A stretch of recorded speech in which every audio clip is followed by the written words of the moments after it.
एक और चुनाव में भाजपा का सूपड़ा साफ, विपक्ष ने लहराया जीत का परचम, विपक्षियों में भयंकर जश्न।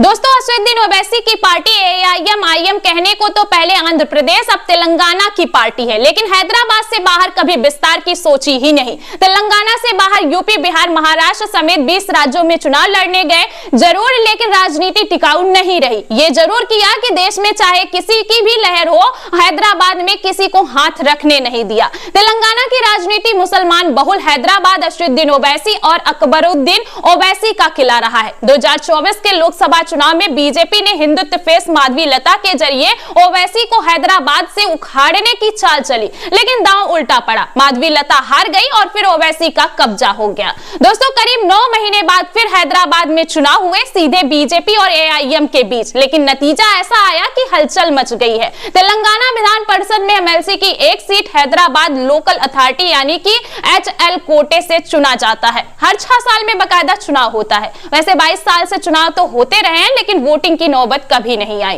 पार्टियों के बीच सहमति बन जाने से निर्विरोध उम्मीदवार जो है जीतता रहा है। 2019 में बीआरएस के उम्मीदवार एमएस प्रभाकर राव एमएलसी बने थे। इस बार बीजेपी ने खेल पलटने की कोशिश की, ये जानते हुए भी कि जीतने लायक नंबर नहीं है। बीजेपी चुनाव में कूद गई, क्योंकि ये चुनाव एआईएम और ओवैसी के वर्चस्व को चैलेंज करना चाहते थे। आपको बता दें कि एआईएम ने तेलंगाना एमएलसी सीट हासिल कर ली। इस चुनाव में बीजेपी करारी हार का सामना करना पड़ा है भारतीय जनता पार्टी को। वहीं एआईएम ने हैदराबाद लोकल अथॉरिटी कॉन्स्टिट्यूंसी से तेलंगाना विधान परिषद सीट जीत ली है। इस सीट पर सीधी टक्कर में एआईएम उम्मीदवार मिर्जा रियाज उल हसन इंफेदी ने बीजेपी के उम्मीदवार एन गौतम राव को 38 वोटों के अंतर से हरा दिया है। आपको बता दें कि इंफेदी को 63 वोट मिले, जबकि गौतम राव बीजेपी प्रत्याशी जो हैं सिर्फ 25 वोटों में ही सिमट कर रह गए। ये जीत एआईएम के लिए इसलिए अहम मानी जा रही है क्योंकि अगले साल की शुरुआत में ग्रेटर हैदराबाद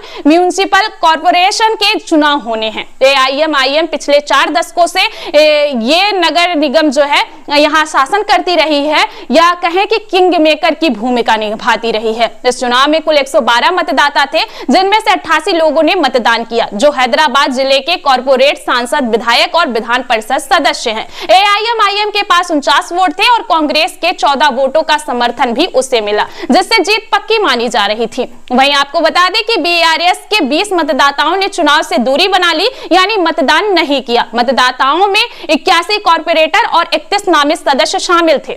आपको बता दें कि 9 सांसद, 15 विधायक और 7 एमएलसी।